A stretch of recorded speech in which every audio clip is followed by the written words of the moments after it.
Hello everyone, X4it's here, and welcome to Standoff in 2021. Trust me guys, I can't believe it either, but here we are. So for today's matchup and the first video of the new year, we have Jonathan Joestar versus Johnny Joestar. And I'm sure by the sound of that matchup, most of you guys are probably thinking this episode is already over before it's even began, because Jonathan is, a pretty good hormone user, stood his ground against Vampire Dio, and Johnny is one of, if not the strongest stand users in all of JoJo, wielding the power of literal infinity at his fingertips. So if anyone came to this video to see who would win in a hypothetical fight, it should have been pretty obvious if you've read part 7, it's our boy Johnny. But if you guys remember the last few episodes of Standoff, like Kira versus Kira and Yukako versus Carrera, I've rebranded Standoff into a new series called Original versus Alternate, where we take an original universe character in JoJo and compare them to their alternate universe version from the Steel Ball Run universe. And see how Araki went about recreating and rewriting some of these characters, as well as their similarities, differences, and abilities. So although a lot of alternate universe characters will only share the same name and maybe have a reference or two to their original, but Jonathan and Johnny, as of right now, are the best matchup for this series yet, as their connection in terms of their story structure, personal growth, and fates are so much more than just a reference. It was Araki's second shot at creating the first Joestar. But before we get into this JoJo versus JoJo analysis, I would first like to thank today's video sponsor, NordVPN, for making these episodes possible. NordVPN is the key to unlocking your internet, providing true security and discovering new content on streaming services you already use just by changing your virtual location in seconds with a click of a button. Just select the country you want to appear from, connect, and you've instantly just unlocked entire new catalogs of anime, TV series, and movies. And on top of unlocking more content for streaming services you probably already pay for, NordVPN seamlessly protects your online identity and activity from your ISP or anyone else looking to take advantage of you, making you feel secure and safe while being online. You can use NordVPN on your desktop. It is super minimal, takes up pretty much no resources, as well as mobile, making connecting to public Wi-Fi stress-free and safe. So take control of your internet experience today with NordVPN. And right now, get a 2-year plan at a huge discount at nordvpn.com/xforits and use code xforits to get an additional 1 month free. It's also completely risk-free with NordVPN's 30-day money-back guarantee. So again, that's nordvpn.com/xforits to take control of your internet today, risk-free. So to kick things off, we will of course be starting with the original, the true gentleman, and the first JoJo, Jonathan Joestar. Jonathan is truly a unique JoJo, and that's not saying all JoJos aren't unique in their own way, but because Jonathan was the first, he played a special role, which was to introduce the world of JoJo, establishing what it means to be a Joestar, as well as the themes of the entire series that still ripple throughout its stories to this day, which in a way limited Jonathan as a character, as he needed to be a foundation and represent the true nature of every Joestar after him, which inevitably resulted in a fairly one-note character being the good guy. But this process was imperative to the success of the series. It's the reason why in part 3, when we first see Jotaro, he's sitting in a jail cell and calling his mom a bitch, yet we know without a shadow of a doubt that is our hero, because he is a descendant of Jonathan. So if in part 1, Jonathan was an asshole and had borderline morals like later JoJos, we wouldn't think of the Joestars as heroes or having a sense of justice. They would just be a family of dicks that like hurting people. So Jonathan's character, in short, is a symbol of justice, quite literally actually, as in part 4's opening Great Days, the opening director Yasufumi Sojima had said that the shining light of justice is supposed to symbolize Jonathan Joestar, which is a good visual representation of the whole point I'm trying to make here. But now onto Jonathan's character in the actual context of the manga. Jonathan comes from a wealthy family with opportunity and fortune, but his life is quickly thrown into turmoil by an invader, if you will, Dio Brando, who symbolizes the exact opposite of Jonathan. Evil, darkness, corruption, devoid of humanity, and the list goes on. And this conflict between Jonathan and Dio would become a major theme of JoJo, and not just good versus bad, but creating a unique duality between who we see as the hero and villain, which cycles back to Jonathan having to be a limited character so he could establish a lot of these long-running themes that would continue throughout the series. So Dio does some pretty bad things to Jonathan, kills his dog, sexually assaults his girlfriend, poisons his dad, but that doesn't work, so he stabs him, kills him, becomes a vampire, burns down the mansion, as well as about 50 other terrible things, and eventually kills Jonathan and steals his body. Also, don't complain about spoilers. If you've made it this far and even clicked on this video without finishing Phantom Blood, that's your own damn fault. But while we're on the subject of it, this video does contain spoilers for parts 7 and 8 later on. So Jonathan's life was an endless calamity, you could say, but it wasn't all bad, as throughout his journey he met some pretty cool people like William Zappelli, who he encountered at probably the lowest point in his life, and he inspired Jonathan, teaching him the ways of Hamon, being a great mentor and friend, allowing him to grow throughout his journey, but inevitably falling to the Zappelli fate, or curse some call it, dying in an almost sacrificial manner to ally Jonathan towards his goal and enhance his Hamon power. Jonathan was also a unique JoJo in the way that we saw pretty much his entire life, from childhood to death, friends, relationships, and hardships all along the way. And I think that was important to truly establish the person Jonathan was and see how he would react and how he kept his noble and sense of justice in pretty much any situation. There's one scene in particular in Phantom Blood which I think perfectly symbolizes the character, and it's his death. As after everything Dio has done to him and being the cause of his death, Jonathan uses the last bit of his life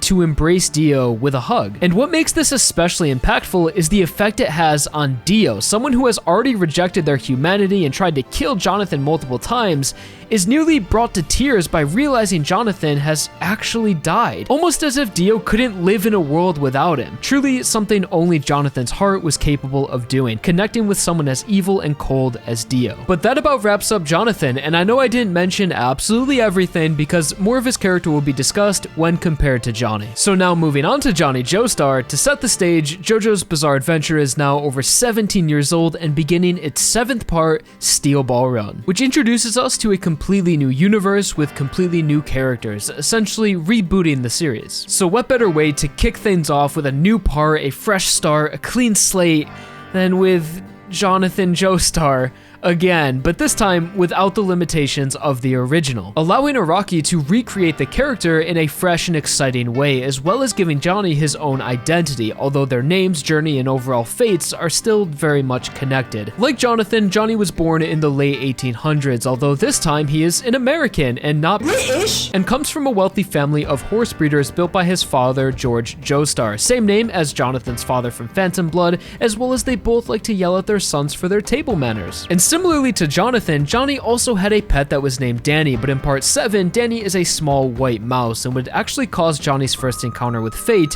and both of the Dannys would be part of some sort of childhood traumatic memory. As Johnny is told by his father that he has to drown Danny in a lake for bringing him into their home, but Johnny's brother Nicholas tells him just set the mouse free because their dad won't know the difference and Danny will be able to live. But unforeseeably, Danny returns home and accidentally causes the death of Johnny's brother by scaring his horse during a race. The death of Nicholas weighed heavy on Johnny's shoulders and created a strong tension between him and his father for years, eventually leading to George claiming that God had taken the wrong son. And tragically, Johnny believed it too, convinced that he should have been the one who died and that fate would catch up to him eventually. And this is something that always loomed over Johnny, and a force he felt was unavoidable, but it didn't necessarily stop him in life, as after cutting ties with his father, he went on to be quite successful in horse racing, almost reaching local celebrity status. But after cutting in line in a theater, he was shot down by what appears to be a mentally unstable child, leaving him paralyzed from the waist down. So clearly the punishment did not fit the crime, but we can see from early in Johnny's life, he's a lot different from Jonathan, and he's not afraid to get an ego or even be rude to people or cut in line at the theater. And unfortunately, after Johnny's paralysis, this caused everyone who he thought was his friend to cut ties with him, as it seems they were more interested in the talented writer than Johnny himself. And what Johnny interpreted as fate catching up with him may have actually been him being reset to 0. So immediately we can see that Johnny is not as wholesome as Jonathan, but like Jonathan, understood what loss meant from an early age, giving him a sense of perspective and maturity. And it was that loss that began his journey, although not a journey of revenge, but a journey of redemption and self-growth. And shortly into that journey, on the coast of San Diego, Johnny encounters the man by the name of Gyro Zeppeli, who would become his friend and mentor, teaching him the way of the spin, an alternate universe version of Hamon, essentially essentially having to do with nature and hard training. And much like Jonathan, who encountered William at the lowest point of his life just after losing his home and father, William was there to give him a purpose and something to work towards and improve himself, just like Gyro was there for Johnny. So although the details are pretty different, the bare-bones structure of Johnny's story almost exactly parallels Jonathan's, especially in the way he fights, and I don't mean that in terms of his abilities, but rather how he grows and evolves over time. Johnny's stand Tusk is the second act-type stand we've ever seen in the series, next to Echoes from Part 4, and a lot of people consider Tusk's evolution a reference to Echoes, or sometimes even the counterpart to Koichi or Echoes, which doesn't make a lot of sense to me because they have nothing in common besides the fact that there were two characters that grew over time. I personally think that Tusk acts are way more of a reference to Jonathan and how in each fight Jonathan was forced to evolve his Hamon and learn new skills to overcome, especially when you consider that Tusk is so heavily connected to the spin, and the only way to evolve the stand is to further explore the spin technique. And I think it's really smart of Araki to give Johnny an evolving stand so he can grow in a similar way that Jonathan did, learning new lessons from Gyro Zeppeli all throughout the story and eventually encountering a similar situation to William's sacrifice, as Gyro eventually gives his life for Johnny's purpose, re-establishing the Zeppeli fate. So besides Johnny and Jonathan's similar upbringing, tragic childhood events, personal growth, and loss of their friend and mentor, what's probably the most glaring and memorable similarity between these two is that Joestars are destined to be Dio's enemy. And in Steel Ball Run, there is Diego, who takes on a rival-type role to Johnny throughout most of the story and may even have been responsible for his brother's death, which would be even more similar to Jonathan and Dio from Phantom Blood, but this is more speculation than fact, as during Johnny's flashback we can see that Diego is preparing Nicholas's horse, and he was the only one who claimed to have spotted the mouse, so maybe Diego was trying to eliminate some competition, as he did have a vendetta against the wealthy and countrymen for how they treated his mother. As Diego claimed, if anyone gets in his way, he'll slash through their pride and scatter it to the ground, which is another reason why he naturally dislikes Johnny, so there could be something there. But honestly, just seeing these two butt heads throughout the part, especially when they're racing against each other and using Tusk and scary monsters, is one of the coolest things Araki has ever written. They maintain that nostalgic vibe of Joestar versus Brando, but in a way that is so unique and refreshing, it just breathes new life into a story so old. Oh yeah, and seeing Johnny fight the freaking world was also pretty great, but not much related to Jonathan. Do that again, Araki, something for part 8, please. So now that we've taken a look at the original and the alternate, this would be the part of the video where we take our two counterpart characters, match them up head to head, and see how their recreated stands stack up against each other. But, like I mentioned earlier in the video, this is the easiest Johnny win of all time, unless we limited him to just Tusk Act 1 or Acts 1 through 3, but Tusk is so completely different from Hamon and the Spin 2, it just wouldn't make much sense to compare them. But I'll just throw it out there that the Spin is way cooler than Hamon, and a Spin user could completely destroy a Hamon user any day. But as for our two JoJos, like I mentioned at the beginning, this matchup was perfect for this series, as Johnny has so many callbacks to Jonathan and Phantom Blood all throughout Steel Ball Run. But there is still one similarity left between these characters that we haven't covered, and it's that, like Jonathan, we had experienced all of Johnny's life, from childhood to death, and even his death could be a subtle callback to Jonathan, as he sacrificed himself to save his wife and child. And when reading The Legend of Johnny Joestar in Part 8, it was a rock-solid conclusion for his character, albeit sad, but these things are inevitable in JoJo. So I think we've covered pretty much all of the overlap between these two, but we never really mentioned their differences, and simply,